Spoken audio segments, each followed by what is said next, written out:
Sports fans around the state may be familiar with this athlete's name, but they may not know the story behind the jersey. Kettleland's Tanner Castor has more on that. With now 10 touchdowns to his name, the South Dakota faithful surely know the name Zach Heins, but you may not know his family's story and the loss that shaped him to the man he is today. I have the opportunity that they never got, Bad day. Well, it's great. I'm sure they would love to have a bad day.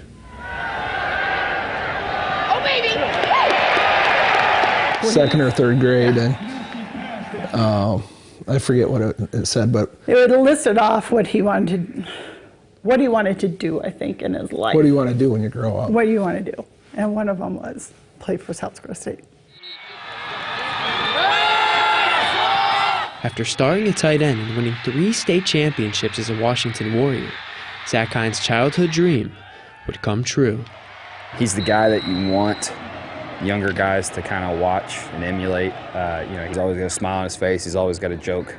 He's a great presence to have in the room. But he's also, he's kind of that, just that veteran. He's the 35-year-old vet that has a smoke and a Coke at halftime. Perhaps that calm and joyful attitude can be traced back to an event before he was ever alive. In 1996, Jody and Russ Heins would welcome in their first child, Zach's oldest brother, Austin. 3 years later, Jody would give birth to a set of twin boys, Luke and Tyler. But after being born prematurely, due to complications, the twins would pass away just a month after being born. We have great families. So, that's true. Family and friends, and a lot of people to help us out. Yeah, yeah, you don't wish it on anybody, but at the same time, we're not the first ones either. I wouldn't be here if it wasn't for them, because when they passed away, my parents said, well, God wanted us to have 2 more children, so that's why me and Sydney came around. A year after the twins' passing in April of 2000, Zach was born. 3 years later, Sydney would come into the world. It was pretty apparent early on something wasn't quite right. But, nobody really knew. And it turns out she had a very rare diagnosis that there were 100 living cases of in the world.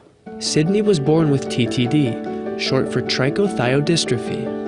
She was nonverbal, she didn't move. She had a lot of disability, if you want to say that. But she could let everybody know when she was happy or when she was not happy. She didn't hit the 3rd percentile in the growth chart, so she was tiny. She looked like a baby her whole life. With limited amounts of research of her prognosis, an expected lifespan was somewhat unknown, prompting the family to take a day-by-day approach. In late July of 2012, at the age of 9, Sydney would pass away. She's the reason who I am today. Football isn't always easy, life isn't always easy, and everyone usually has that why that gets them through the day. They have the purpose that no one really sees, but it's the reason why they keep going. Those guys are my purpose. Every game day I write Salt down, Sydney, Austin, Luke, and Tyler, which are all my siblings. I do think it shaped a lot of who they are and what they, what's important and what's not. I think all of us in our house we don't sweat the small things.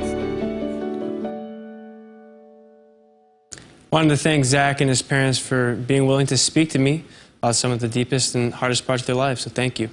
Zach and SDSU are back in action this Saturday against Indiana State for Hobo Day.